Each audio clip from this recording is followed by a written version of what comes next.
সুবহানাল্লাহ। আজ অনেক যুবকেরা বাবা ফ্রি ফায়ার পাবজিতে বাবা পাগল।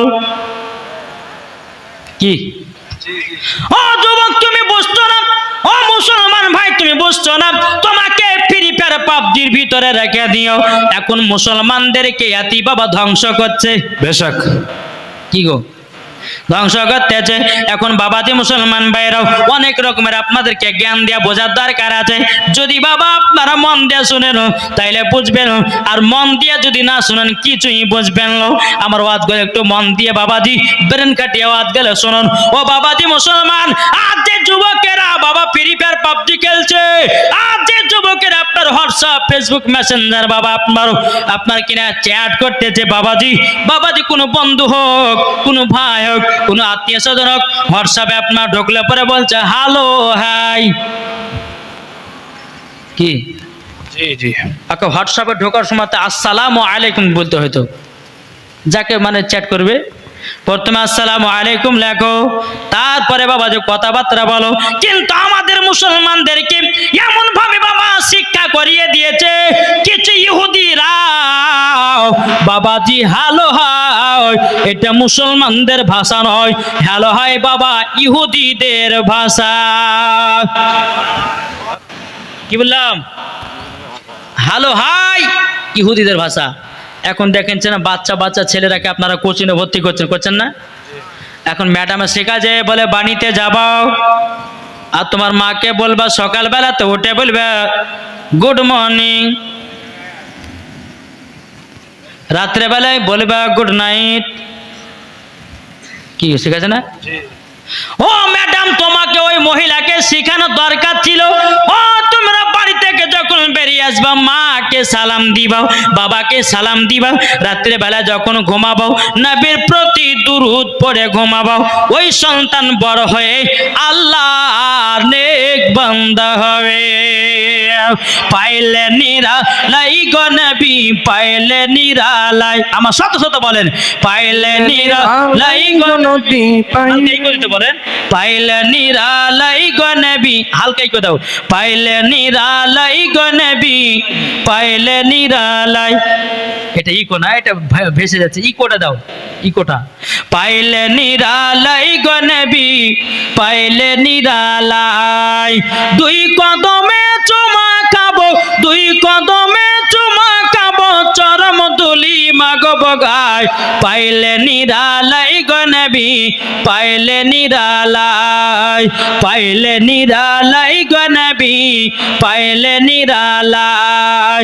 দয়াল নবী কত দূরে লোহিত সাগরের তীরে, মদিনার ওই সোনার ঘরে আছেন তিনি সর্বদাই। পাইলে নিরালাই গো নবী পাইলে নিরালাই, পাইলে নিরালাই গো নবী পাইলে নিরালাই।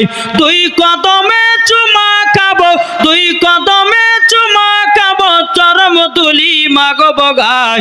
পাইলে নিরালাই গো নবী পাইলে নিরালাই। এতক্ষণ গজালে পরে একটা নাত হাদিয়া পেলাম, নাত পড়ার লেগে।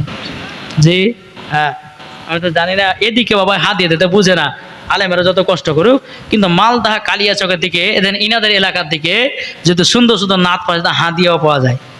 জি তো বাবাজি মুসলমান এদিকে চলো নাই, যে দেখুন যেদিকে চল বাবা মুসলমান সোনা মানিকেরা আসুন একবার মদিনার দিকে দিলটি লাগিয়ে একবার ঝরঝর করে আওয়াজে দুরূদ শরীফ পাঠ করো। আল্লাহুম্মা সাল্লি আলা সাইয়্যিদিনা মাওলানা মুহাম্মদ ওয়া আলা আলি সাইয়্যিদিনা মাওলানা মুহাম্মদ সাল্লাল্লাহু তাআলা আলাইহি ওয়াসাল্লাম। এই যে বাবা যে আমরা চোখে চুমা খাচ্ছি না, যে এখন কিছু বাবা যে ইউটিউবে আর ফেসবুকে কিছু বক্তা বাড়িয়েছে, নাম করছি না বাবা, হ্যাঁ নাম করলে পরে হয়তো উজুটা ভেঙে যাবে, বুঝলেন না? তো বলছে যে নবীর নাম শুনে চোখে চুমা দোয়া বেদাত, মানে আব্বার কিতাবে পেয়েছে, বুঝলেন না? আরে নবীর নাম শোনার পরে আমাদের আদি পিতা হযরত আদম আলাইহি সাল্লাম বাবাজি তিনি নবীর বাবা নূর মুহাম্মদী দেখার পরে সাল্লাল্লাহু আলাইহি সাল্লাম বাবাজি দুই বুড়ে আঙুলকে বাবা আপনার সম্মুখে রেখে বাবাজি সাল্লাল্লাহু আলাইহি সাল্লাম বলে চুমা খেয়েছেন। জোরে বলেন সুবহানাল্লাহ। সুবহানাল্লাহ। ও বাবা আমাদের আদি পিতা আদম আলাইহিস সালাম যদি বাবা চোখে চুমা দিতে পারে বাবা তাহলে আমরা তিনা তো সন্তান আমরা কেন দিব না? এই বোকার বেটা বোকাকে এখন নিমের ডাল দিয়া মাইরা বুঝাতে হবে। কি গো ঠিক না? এক বক্তা বলতেছে রমজান মাসে এক বাংলাদেশের বক্তা বলছে আজানের সময়তে 3 মিনিট আগে ইফতার করলে পরে 100 নেকি আর আজানের সময়তে ইফতার করলে পরে 10 নেকি। ওকে জুতার বাড়ি পিটার দরকার আছে না নাই? 3 মিনিট আজানের 3 মিনিট আগে যদি ইফতার করে বাবা সারাদিন মানসুকাই হলো কিন্তু রোজা হবে না। আর কত মতো রোজা আমাকে ভাঙতে হচ্ছে না বাবাজি। এই বক্তাদের ওয়াজ শুনবেন না। এই বক্তাদের ওয়াজ শোনার পরে বাবাজি ঈমান আকীদা নষ্ট করবেন না। বক্তাদের ওয়াজ যদি শুনতে হয় বাবাজি সুন্নিদের ওয়াজ শুনে ঈমান তাজা করো। সুবহানাল্লাহ সুবহানাল্লাহ। বাবাজি মুসলমান ভাইরাও এই সোনা মানিকেরাও বাবাজি আপনাদেরকে বলতে চাই আমরা নবীর প্রতি দুরূদ পড়ব, নবীর প্রতি সালাম পড়ব, নবীর প্রতি নাম শুনে চোখে চুমা দেব। এটাই বাবা হুসাইনি মুসলমানদের পরিচয়। ঠিক না? ইমাম হুসাইন রাদিয়াল্লাহু তাআলা আনহু এদিকে মা ফাতেমা বলতেছে বলো গো আব্বাজান তাইলে আমার বেটা ইমাম হুসাইন রাদিয়াল্লাহু তাআলা আনহু তাইলে কারবালায় শহীদ হবে নাকি? আমার নবী মুস্তাফা বলতেছে বলো গো আমার বেটি ফাতেমা ইমামে হুসাইন কারবালায় শহীদ হয়ে যাবে। বেরাদ ইসলাম মাদান সামানিক নামাও মা ফাতেমা বলছে বলে আব্বা গো আমার বেটা ইমাম হোসেন কোথা শহীদ হয়ে পড়ে থাকবে? আব্বা গো আপনাকে অনেকক্ষণ আগে আমি বলেছিলাম কিন্তু কোন জায়গাটা পড়ে থাকবে আব্বা গো আপনি দেখাইয়া দেন। আমার নবী বলছে গো বেটি ফাতেমা তুমি তো সেদিন বেঁচে থাকবে না মা তুমি জেনে কি করবো? মা ফাতেমা বলতে আছে বলো গো আব্বাজান আব্বাজান ও গো আব্বাজান আমি মা ফাতেমা জান্নাতুল ফেরদাউস থেকে এসে ঝাড়ু দিয়ে জায়গাটাকে ঝাড়ু লাগাবো আর জান্নাতুল ফেরদাউসের একটা চাদর বিছায়া দিব আমার বেটা ইমাম হুসাইনের জন্য। সুবহানাল্লাহ সুবহানাল্লাহ। এই বাবাজি মুসলমান ভাইরা ওগো আমার সোনা মানিকেরাও আমার নবী বলছে বলে বেটি ফাতেমা ওই জায়গাটা ইমাম হুসাইন শহীদ হয়ে পড়ে থাকবে। আব্বাজান এই জায়গাটা খাতুনে জান্নাত ওই জায়গাতে বাবাজি কেঁদে কেঁদে 2 ফোঁটা চোখের জল ফেলালো। জ্বর হবে না? সুবহানাল্লাহ। বাবা এই কারবালার ঘটনা বহুত লম্বা ঘটনা। এই জীবনী শুনতে গেলে কমসে কম 7 দিনের দরকার আছে। কতদিন বললাম? 7 দিন। একবার জন্ম থেকে গেলে ইমাম হাসান হোসেনের জীবনী তো বাবা কিয়ামত পর্যন্ত শেষ হবে না, তবে একটা অনুবাদ 7 দিন যদি হয় কিনা তো আপনাদেরকে শুনিয়ে মজাও লাগবে আর শুনতেও আপনাদেরকে ভালো লাগবে। তো বাবাজি ইমাম হাসান হোসেনের বয়স যখন বাবাজি 8 থেকে 6 বছর হলো। কত বললাম? আমি কিন্তু ঘটনা ছেড়ে দিলাম বাবজি, ছোট 5 বছর না 8 থেকে 6 বছরের ঘটনা ধরছি, মন তো শোনেন। বেরাদুল ইসলাম মুআদ্দাস সামানিক রাম ইমাম হাসান ইমাম হোসাইন বাবাজি ঈদের নামাজ পড়বে, ঈদের নামাজ পড়বে। এখন ইমাম হাসান ইমাম হোসেন খাতুনে জান্নাতের কাছে গেছেন, বলছে গো আম্মা জান ও আম্মা জান আপনার কাছে একটা আবেদন করবো গো আম্মা জান। বলে কি? মা গো মা কালকে তো ঈদের নামাজ হবে। ও মা জননী সবাই তো নতুন নতুন পোশাক পরে নিয়েছে, ও গো মাও আমাদের 2 ভাইয়ের কি নতুন পোশাক হবে না? মা ফাতেমা রাদিয়াল্লাহু তাআলা আনহা তিনি বলতে আছো গো বেটারা বেটারাও তোমরা টেনশন করো না, তোমাদের নতুন পোশাক হবে। জোরে বলেন সুবহানাল্লাহ। মা ফাতেমা রাদিয়াল্লাহু তাআলা আনহা বাবাজি 2 রাকাত নফল নামাজ পড়লেন। বাবাজি সারা রাত্রি আপনার তাহাজ্জুদের নামাজ পড়লেন। তাহাজ্জুদের নামাজ পড়ার পর হযরতে বেলাল মসজিদে নববীতে আযান দিতেছে, আসসালাতু খায়রুম মিনান নাওম।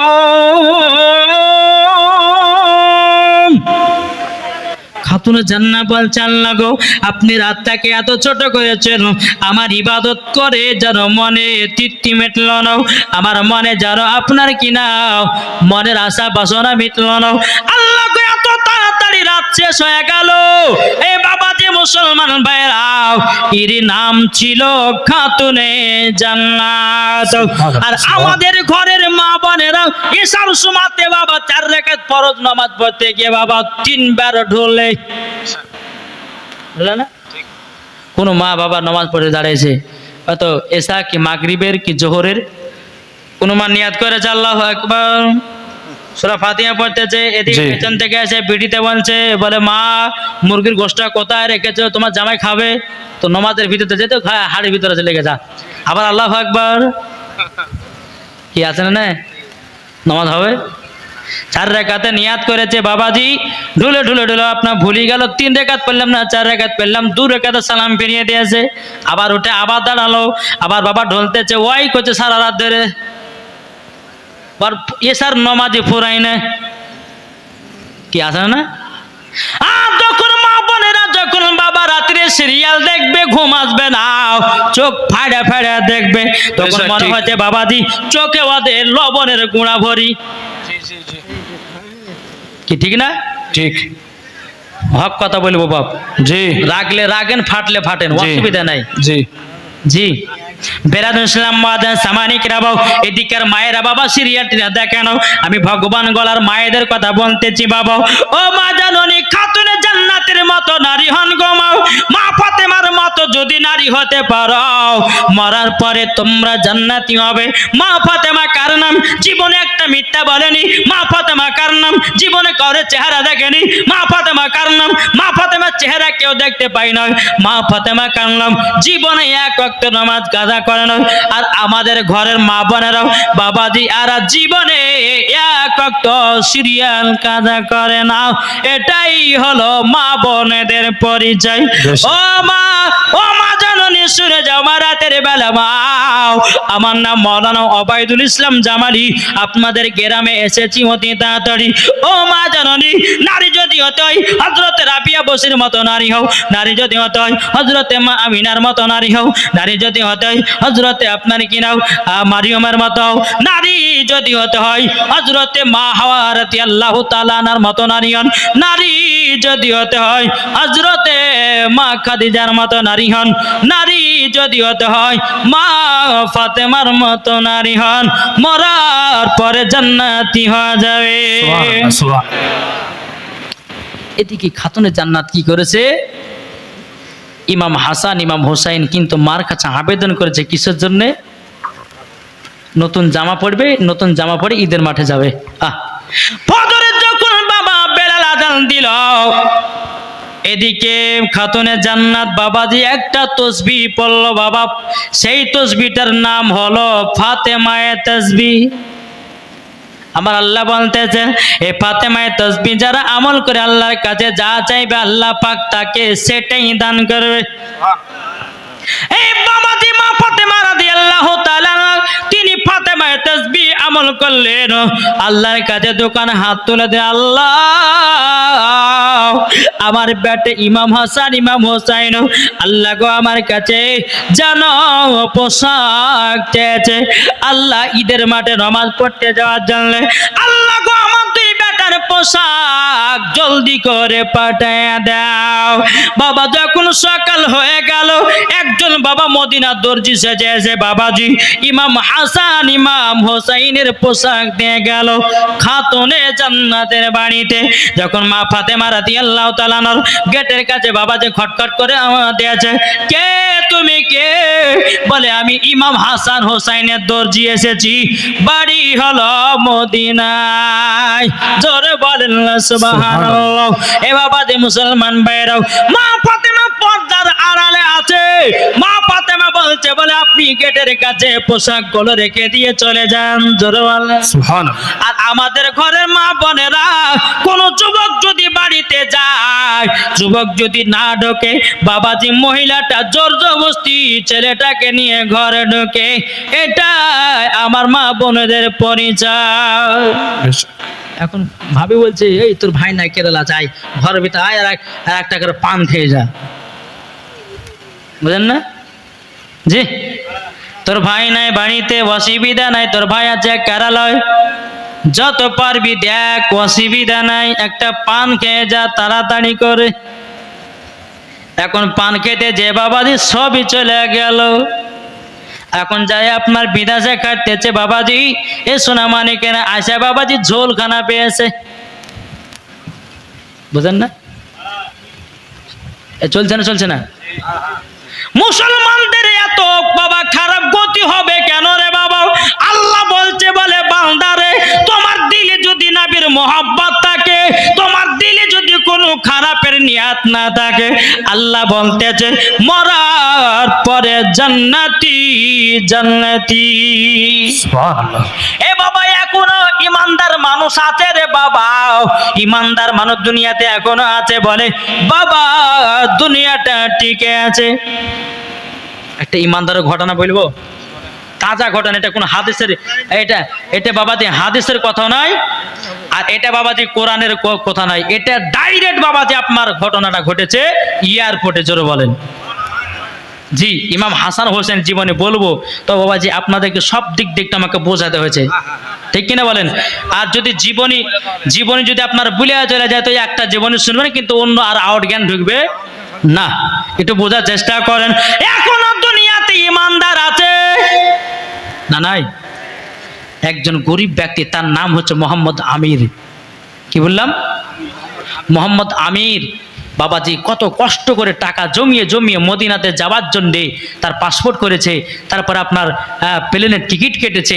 বাবাজি তার মনের কত আশা যে মদিনা যাব, নবী রওজা যাব, আমি কাবা শরীফকে তফ করব, আমি হাজি হজ হব, হজ করব, এই বলে বাবাজি আমির মোহাম্মদ কি করেছেন, তার প্লেনের যেদিন বাবাজি মদিনা যাওয়ার ডেট, ওই পাসপোর্টটাকে নিয়ে এয়ারপোর্টে এসেছে।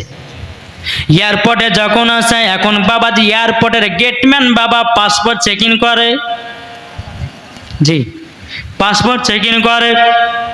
এখন গেটম্যান দেখেছে আমি তোমার নামেতে ভুল আছে, তোমার পাসপোর্ট বোন, তোমার যাওয়া হবে না।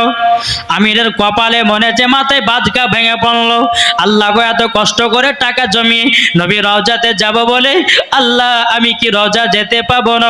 আমিরের ভিতরে বিশ্বাস ছিল, আল্লাহ আমি যখন বাড়ি থেকে এসেছি, আমি নবীজি রওজায় যাব, জোর বলেন সুবহানাল্লাহ। আমি নবীজি রওজা যাব। বাবাজি মুসলমান ভাইরা, এই বাবা গেটম্যান বলছে তোমাকে যা হবে না, তোমাকে জানা হবে না। বাবাজি আমির কেঁদে কেঁদে পাগল হয়ে যায়। বাবা যখন প্লেন ছাড়ার টাইম হলো, আমির কিন্তু এয়ারপোর্টে বাবাজি মাঠে আপনার ঢুকতে দেয় না, বলে আপনার পাসপোর্ট ভুল আছে, আপনার যাওয়া হবে না, যাওয়া হবে না, হবে না, হবে না। আমির বাবা আল্লাহর কাছে দোয়া করে হাত তুলে বলছে, আল্লাহ আমি একজন গরিব, আল্লাহ গো নবী রওজাতে যাওয়ার জন্য কত কষ্ট করে টাকা জমিয়ে এত খরচা করে যদি মদিনা না যায়, আল্লাহ আমি বাড়ি যাব না, আল্লাহ আমার মরণ এয়ারপোর্টই করে দিও। এ বাবাজি মুসলমান ভাইরো, ওগো আমার সোনা মানিকেরও, আমিরকে দেখে বাবা প্লেনের টাইম যখন হলো, প্লেনটা বাবাজি মদিনার দিকে রওনা দিল। আমি থাকলো এয়ারপোর্টে। আমির বলছে, আল্লাহ আমার বিশ্বাস আমি মদিনায় যাব। সুবহানাল্লাহ। কিছুক্ষণ পর বাবাজি ওই প্লেনটা বাবাজি আবার এয়ারপোর্টে ব্যাকিং এসেছে, জোরে বলেন সুবহানাল্লাহ। এয়ারপোর্টে আবার ব্যাকিং এসেছে। এখন বাবাজি প্লেনের ড্রাইভার বলতেছে, বলে প্লেন খারাপ হয়ে গেছে, হ্যাঁ প্লেন মালিকেরা তোমরা প্লেনটাকে তোমরা ভালোভাবে ঠিক করো, মেরামত করো। ঠিক করা হলো, মেরামত করা হলো। এখন বাবা দ্বিতীয়বার ছাড়বে মদিনা যাওয়ার জন্য প্লেন। বাবা আমির বলছে, আল্লাহ আল্লাহ আমি মদিনাতে যাব, আমি আপনার প্রথম ঘর কাবা শরীফ যাব গো আল্লাহ। আল্লাহ আল্লাহ আমি যাব মদিনায়। এবং বাবা এয়ারপোর্টে বাবা প্লেনটা বাবা দ্বিতীয়বার আমিরকে রেখে দিয়ে দ্বিতীয়বার প্লেন চলে গেল। আমি চোখের পানি চড়া কান্না করে, আল্লাহ আমি কি মদিনা যেতে পারবো না? কতক্ষণ পানি বাবাজি আবার প্লেন এয়ারপোর্টে ঘুরে এসেছে। জোরে বলুন না সুবহানাল্লাহ। বাবা এয়ারপোর্টে যখন ফিরে এসেছি, আসার পরে বাবাজি মুসলমান ভাইরা ওগো আমার সোনামানিকেরও, এখন প্লেনের ড্রাইভারকে বলতে আবার কি হলো? বলে প্লেন আবার খারাপ হয়েছে। আবার যখন মেরামত করা হলো, ঠিক করা হলো, এখন যে গেটম্যান বলেছিল তোমার পাসওয়ার্ডে বলা আছে, উনি আপনার প্লেনের মালিকগুলোকে ডাকলো, বলে ভাই প্লেন খারাপ না, এই ছেলেটাকে যতক্ষণ প্লেনে না ওঠাবে প্লেন মদিনায় যাবে না। সুবহানাল্লাহ। নারী থাকবে, আল্লাহু আকবার। নারী রিসালাত, ইয়া রাসূলুল্লাহ। মাসলাক আল হাদরা, জিন্দাবাদ। পীর কা দামন, नहीं छोड़े। হোসাইন। এয়ারপোর্ট আবার ঘুরে আসলো, সব প্লেনের মালিকেরা বাবা আমিরকে সহি সালামতে আদব সহকারে প্লেনে আপনার উঠিয়ে দেওয়া হলো। আল্লাহর কি কুদরত, এই প্লেন মদিনাতে পৌঁছে গেল, আমির বাবাদের সহি সালামতে নবী রওজা পৌঁছে গেল। সুবহানাল্লাহ সুবহানাল্লাহ। দেখো বলছে নবী রওজা শরীফ, আমার সাথে সাথে বলেন নবী রওজা শরীফ দেখে মন ভরে না, দিদার দাও গো শাহে মদিনা, জোরে বলুন না সুবহানাল্লাহ। দিদার দাও গো শাহে মদিনা। কি জোর হবে না? আপনাদের মতো জোশ নাই। আচ্ছা শেষ করে দিন, কি বলছেন? না বলেন বলেন। জি? আরশের মেহমান করেছেন আল্লাহ, কত শান কত মান মোর কামলি বালা, ও গো মদিনা বালা, জোরে বলে সুবহানাল্লাহ। ও গো মদিনা বালা, করো করুণা, দিদার দাও গো শাহে মদিনা, সুবহানাল্লাহ, সুবহানাল্লাহ। জোরে বলে। এই আমির মদিনাতে পৌঁছালো, আল্লাহর কাছে দোয়া করে, আল্লাহ গো আমার মৃত্যু যেন এই মদিনাতে হয়। কিছুদিন পরে আমির ওখানেই মৃত্যুবরণ করলো। তাহলে দেখেছেন ইমানদার মানুষ ছিল না বেঈমানদার ছিল? যে আমিরের জন্য প্লেন মদিনা যাচ্ছিল না, আমিরকে যখনই প্লেনে উঠালো সহি সালামতে আমিরকে মদিনায় পৌঁছে দিল। জোরে বলেন।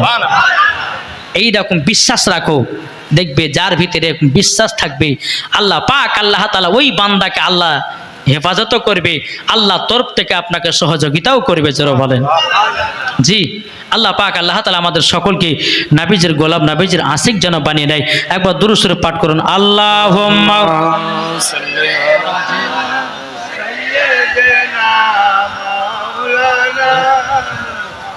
ওয়ালা আলে সাইয়্যিদিনা মাওলানা মুহাম্মদ সাল্লাল্লাহু তাআলা সাল্লাম। হযরত ইউসুফকে দেখে যারা আঙ্গুল কেটেছে, সুবহানাল্লাহ। জোরে হবে না? সুবহান